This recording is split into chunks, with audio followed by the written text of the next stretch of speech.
एक तो ये है जो डेली वेजर्स हजारों की तादाद में पिछले 20-25 साल से दर बदर घूम रहे हैं, जिनके लिए मेरे वक्त में हमने एक ऐसा रोल लाया था, हमने पैसा भी रखा था, मगर सरकार गिरी, वो रेगुलर नहीं हुए।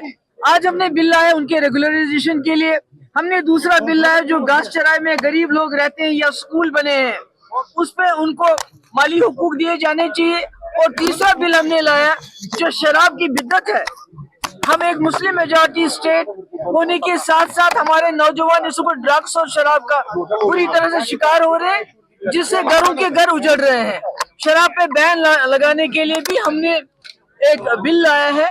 तो मेरी गुजारिश होगी उमर साहब से कि वो इन बिल को पास करने में पूरी अपनी मदद करें, सपोर्ट करें। और साथ ही जो स्पीकर साहब हैं उनसे मेरी गुजारिश है कि आप स्पीकर हैं, आपका काम है जो मेंबर है उनके हकूक की रखवाली करना, न सिर्फ धमकाना कि आप कोई बिल लाओगे, रेजोल्यूशन लाओगे, बाहर बात मत करो इसके बारे में। ये क्या बात हुई? जो भी रेजोल्यूशन होगा, बिल होगा, सवाल होगा, वो पब्लिक में जाना चाहिए, उस पर डिबेट होना चाहिए ताकि लोगों में जवाब भी हासिल हो। उमर अपना खौफजदा है या समझौता चाहते हैं दिल्ली से? देखिए, उमर अब्दुल्ला साहब के पास 50 एमएलए है, 3 मेंबर पार्लियामेंट है।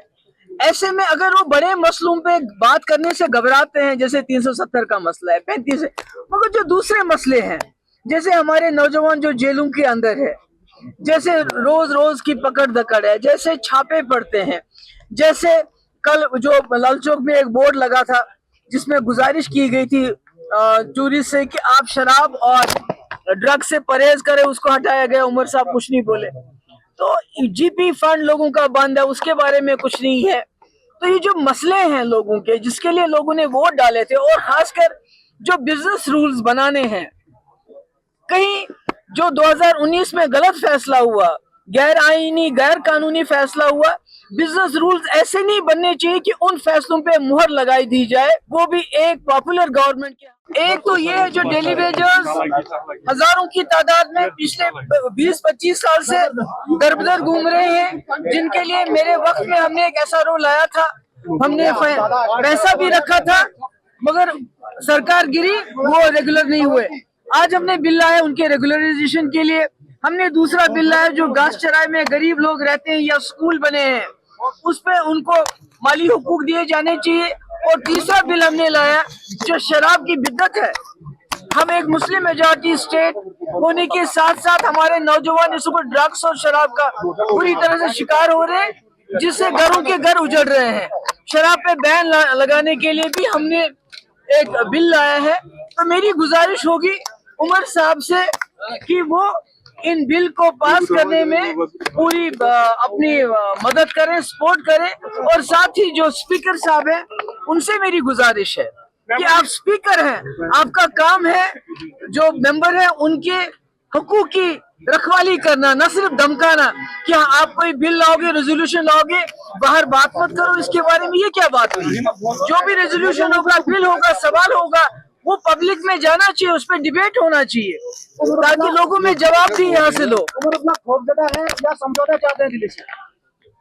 देखिए, उमर अब्दुल्ला साहब के पास 50 एमएलए है, 3 मेंबर पार्लियामेंट है।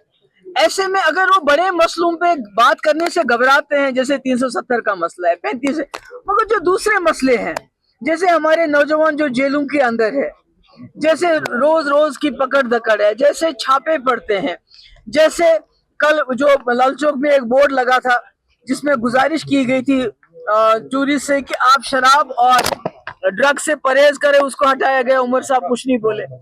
तो जीपी फंड लोगों का बंद है, उसके बारे में कुछ नहीं है। तो ये जो मसले हैं लोगों के, जिसके लिए लोगों ने वोट डाले थे, और खासकर जो बिजनेस रूल्स बनाने हैं, कहीं जो 2019 में गलत फैसला हुआ, गैर आईनी गैर कानूनी फैसला हुआ, बिजनेस रूल्स ऐसे नहीं बनने चाहिए कि उन फैसलों पे मुहर लगाई दी जाए, वो भी एक पॉपुलर गवर्नमेंट के हाथ।